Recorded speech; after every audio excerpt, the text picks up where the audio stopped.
एक दफ़ा ना हज़रत अबू बकर सिद्दीक और जनाबे उमर फारूक की ना किसी बात में शकरंजी हो गई, इख्तलाफ राय हो गया। तो जनाबे उमर जरा डाढ़ी तबीयत के बंदे थे, डांट दिया अबू बकर सिद्दीक को। तो सिद्दीक एक बार नरम बंदे थे, माड़े दा की काम मोहम्मद नस जाना या रोना।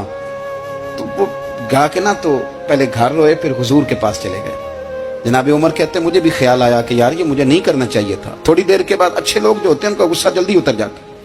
कहते मैंने जाके जनाबे सिद्दीक अकबर के दरवाजे पे दस्तक दी तो पता चला वो तो घर ही नहीं। मैं समझ गया, मैं डर गया, मेरी टांगे कांपने लगी। क्यों डर रहे हो उमर? फरमाने लगे इसलिए डर रहा हूं कि अबू बकर जब अपने घर नहीं होते तो दरवाजा रसूल पे हो। सारी बात तो सुना दी होगी। फरमाते मैं नबी पाक की बारगाह में पहुंचा, सामने अबू बकर बैठे हैं, पुश्त मुबारक मेरे करीम रसूल की काबे की जानब, चेहरा सिद्दीक अकबर की जानिब, दोनों की गर्दनें झुकी हुई। जनाबे उमर पाक फरमाते हैं कि मैं बैठा था और सोच रहा था, सलाम ली, जवाब मिला, पर गर्दनें नहीं उठाई दोनों ने, मुकद्दस गर्दनें झुकी रही। मैं सोच रहा था कि अब हुजूर मुझे डांटेंगे तो मैं सिद्दीक के पैर पकड़ूंगा, मैं अली को सिफारिशी बनाऊंगा, मैं मिन्नत करूंगा, लेकिन कोई बोले तो बात बने ना। कहते जब देर हो गई, ये सुकूत भी बड़ा मुश्किल होता है। ओहो, अगर कभी वो चुप कर जाए तो ये भी बड़ा मसला है, महबूब भी चुप कर जाए। कहते मैं बड़ा परेशान हुआ, जब मेरा कलेजा मुंह को आया ना तो जनाबे उमर कहते मैं बोलने लगा तो आंसू मेरे पहले निकल गए। अल्लाह अकबर। तो मैंने रो के कहा सोनिया भूल गया था, मैं गया था अबू बकर के घर माफी मांगने, पर ये यहाँ आ गए।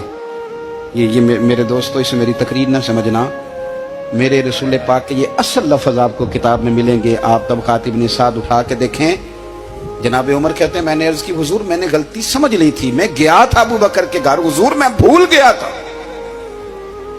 फरमाते हैं नबी पाक ने जब गर्दन मुबारक उठाई तो हुजूर की दाढ़ी आंसुओं से भरी हुई। और लफ्ज क्या थे? फरमाया उमर तुम मेरी खातर मेरे अबू बकर को माफ नहीं कर सकते थे? आप बात को समझे, ये नहीं फरमाया अबू बकर ने गलती नहीं की, फरमाया छोड़ नहीं सकते थे, तुम मेरी वजह से मेरे साहब को छोड़ नहीं सकते थे। फिर हुजूर ने फरमाया उमर ये सारा मक्का तलवारें लेके मुझे कत्ल करने आता था, यार ये अकेला था, इसने खोल के बाजू कहा था कि जो हुजूर तक जाएगा मेरी लाश से गुजर के जाएगा। पर मैं दुनिया भूल जाती है, मुझे याद है अबू बकर सिद्दीक ने माल भी दिया, औलाद भी दी, मेरी खातर छोड़ नहीं सकते थे।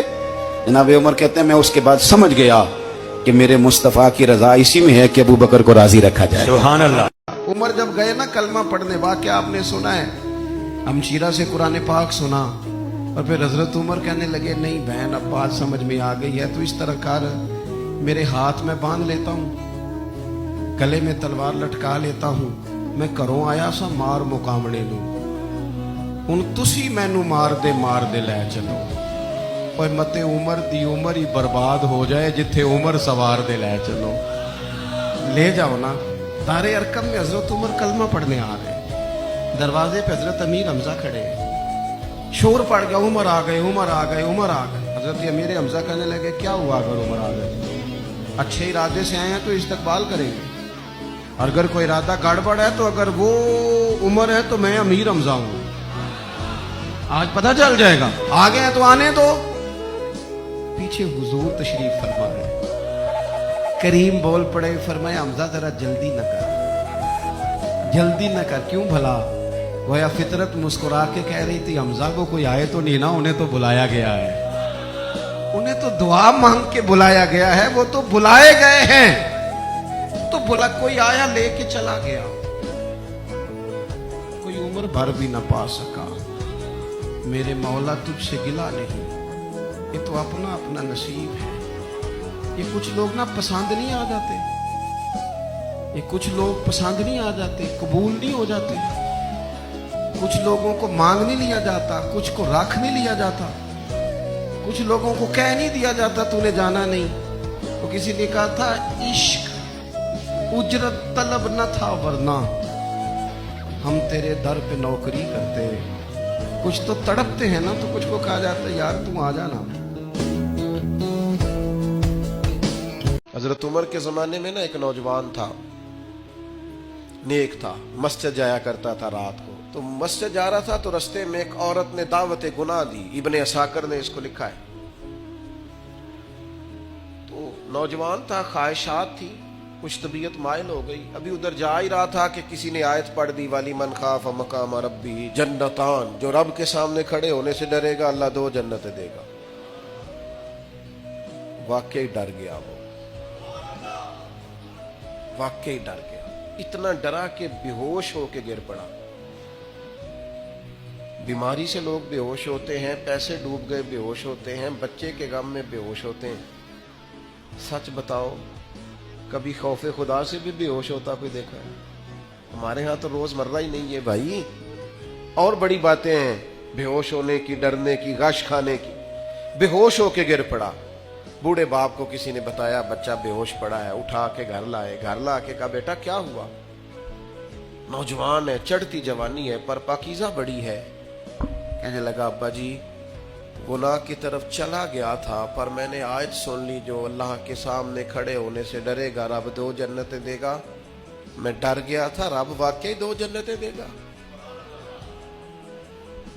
باپ رو پڑے, ابا جی کی آنکھوں میں آنسو آئے اور کہا پتر اللہ بڑا مہربان ہے, اس کے وعدے سچے ہیں, واقعی 2 جنتیں دے گا. اس نے پھر ایک چیخ ماری اور اس طرح کی ماری کہ اس کی روح ہی پرواز کر گئی. روح ہی پرواز کر گئی. کشتگانے خنجر تسلیم را, عشق کی خنجر سے قتل ہو گئے لوگ.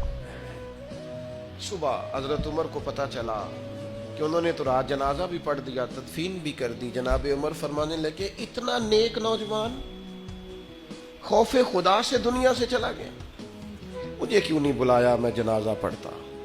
فاروق اعظم فرما رہے میرا شوق تھا میں اس کا جنازہ پڑھتا. کہ حضور آپ کو تکلیف نہیں دی. فرمایا بتاؤ قبر کہاں ہے؟ تے کامل پیر انہاں دے باہو قبر جنہ دی جیوے. حضرت فاروق اعظم قبر پہ تشریف لے گئے اور کھڑے ہو کے فرمانے لگے نوجوان مجھے امید ہے میرے رب نے تجھے 2 جنتیں دی ہوں گی. ابن عساکر کھول کے دیکھو تاریخ بغداد نے کیا لکھا ہے. حضرت سیدنا فاروق نے فرمایا امید ہے 2 جنتیں دی ہوں گی. قبر کے اندر سے بولا کامل پیرو نہ دے باہو قبر جنا دی جیوے. قبر کے اندر سے بولا. کہنے لگا حضور امید والی بات نہیں, رب کے وعدے سچے ہیں, اس نے واقعی مجھے 2 جنتیں عطا فرمائی. 2 جنتیں دی ہیں, میں نے اپنے مالک کو راضی پایا.